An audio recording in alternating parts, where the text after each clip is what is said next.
कैमूर के मोहनिया में NH-19 पर चल रहे अवैध वसूली के बड़े नेटवर्क का पुलिस ने खुलासा किया है। विशेष छापेमारी अभियान के दौरान बिहार विशेष सशस्त्र पुलिस के 4 जवानों समेत कुल 9 लोगों को गिरफ्तार किया गया है। पुलिस ने इनके पास से 57,760 रुपए नगद और 9 मोबाइल फोन बरामद किए हैं। मोहनिया अनुमंडल कार्यालय में प्रेस कॉन्फ्रेंस कर SDPO गोपाल कृष्णा ने बताया कि पुलिस अधीक्षक शिखर चौधरी को मिली गुप्त सूचना के आधार पर विशेष टीम का गठन किया गया था। DSP ट्रैफिक के नेतृत्व में टीम ने NH-19 स्थित परिवहन विभाग के वाहन जांच केंद्र के पास बनी संदिग्ध झोपड़ियों में छापेमारी की। जांच में सामने आया कि कुछ सिविलियन लोग जवानों के इशारे पर बैरियर लगाकर ट्रकों को रोकते थे और उनसे अवैध रूप से पैसे वसूलते थे। पुलिस के अनुसार इन लोगों को इस काम के बदले प्रतिदिन करीब 300 रुपए दिए जाते थे और वो महीने में कई दिनों तक इस गतिविधि में शामिल रहते थे।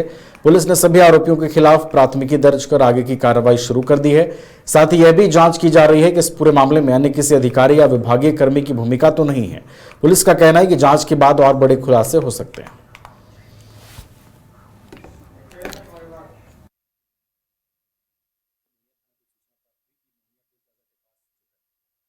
अतिरिक्त कुछ सैप के जवान मोहनिया थाना को एक सूचना प्राप्त हुई कि मोहनिया टोल प्लाजा के पास जो है प्रतिनिधित्व कुछ सैप के जवान हैं और कुछ आम नागरिक जो साथ में मिलकर अवैध वसूली कर रहे हैं।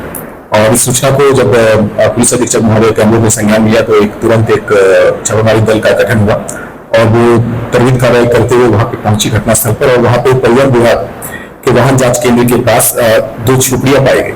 एक झोपड़ी जो था वो रोड के एक साइड था जो मोहनिया से बनारस को जाता है और दूसरे साइड जो बनारस से मोहनिया को जाता है। और दोनों ही साइड में एक झोपड़ी के पास 3 आम नागरिक थे और एक के पास 2 आम नागरिक थे और ये लोग मिलकर इस रैफ के जवानों के साथ अवैध वसूली कर रहे थे। इनके अलावा कुछ अज्ञात लोग भी थे और ट्रकों से ये लोग अवैध वसूली कर रहे थे। छापेमारी दल ने जब इन लोगों को पकड़ा 9 लोगों की गिरफ्तारी हुई। 4 सैप के जवान थे और 5 ही जो आम सिविलियंस थे।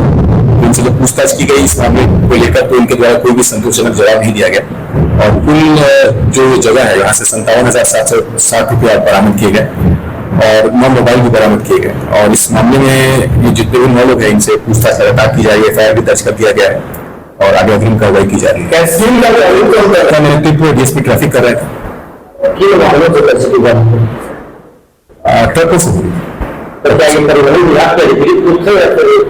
इसमें मामले की जांच हो रही है। वहां पे मौजूद कुछ ट्रक ड्राइवर ने ट्रक चालकों ने कहा कि उनके साथ अवैध वसूली किया जा रहा है और उनको इसके बदले कोई पावती या रसीद नहीं दी जा रही और इस मामले में और जांच किया जा रहा है। जैसे कि मोबाइल मैंने कहा कि जब्त हुआ है तो उसका अवलोकन किया जा रहा है। आगे अनुसंधान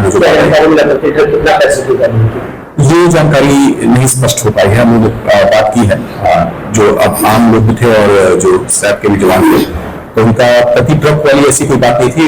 उनका बस ये कहना था कि अभी हमारे पास फिलहाल इतने पैसे हैं, अभी उनको और अनुसंधान में आगे बात पता चलेगा। सैप के जवान हैं और 5 आम नागरिक हैं। जो 5 सिविलियंस है इनका कहना है कि ये महीने में 20-25 दिन इसी काम में रहते हैं। मोहनिया थाना को एक सूचना प्राप्त हुई कि मोहनिया टोल प्लाजा के पास जो है प्रतिनिधित्व कुछ सैप के जवान हैं और कुछ आम नागरिक जो साथ में मिलकर अवैध वसूली कर रहे हैं।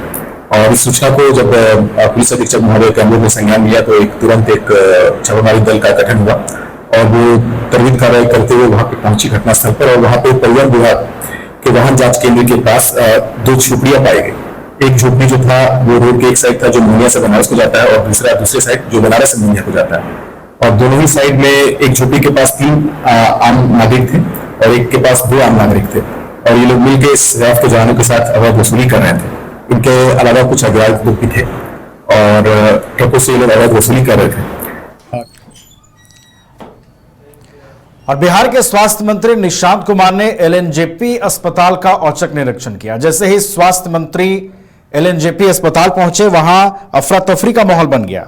बिना किसी पूर्व सूचना के हुए इस औचक निरीक्षण से अस्पताल प्रशासन और स्वास्थ्य कर्मियों में हलचल तेज हो गई। मंत्री ने इमरजेंसी, OPD, विभिन्न वार्डों, साफ सफाई, दवा वितरण व्यवस्था और मरीजों को उपलब्ध कराई जा रही स्वास्थ्य सुविधाओं का बारीकी से निरीक्षण किया। इस दौरान उन्होंने मरीजों और उनके परिजनों से सीधे बातचीत कर अस्पताल की व्यवस्थाओं का फीडबैक भी लिया। निरीक्षण के बाद स्वास्थ्य मंत्री ने अधिकारियों को आवश्यक सुधार के निर्देश देते हुए कहा कि मरीजों के इलाज, दवा और अन्य सुविधाओं में किसी भी प्रकार की लापरवाही बर्दाश्त नहीं की जाएगी। उन्होंने अस्पताल की सेवाओं को और बेहतर बनाने पर जोर दिया। अब सबकी नजर इस बात पर रहेगी कि स्वास्थ्य मंत्री के इस औचक निरीक्षण के बाद अस्पताल की व्यवस्थाओं में कितना सुधार दिखाई देता है।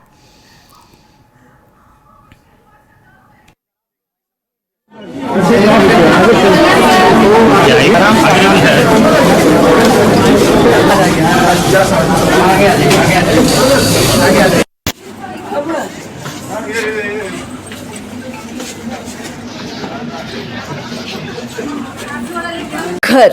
रहने का मकान भर नहीं, ये खुशियों की तिजोरी है।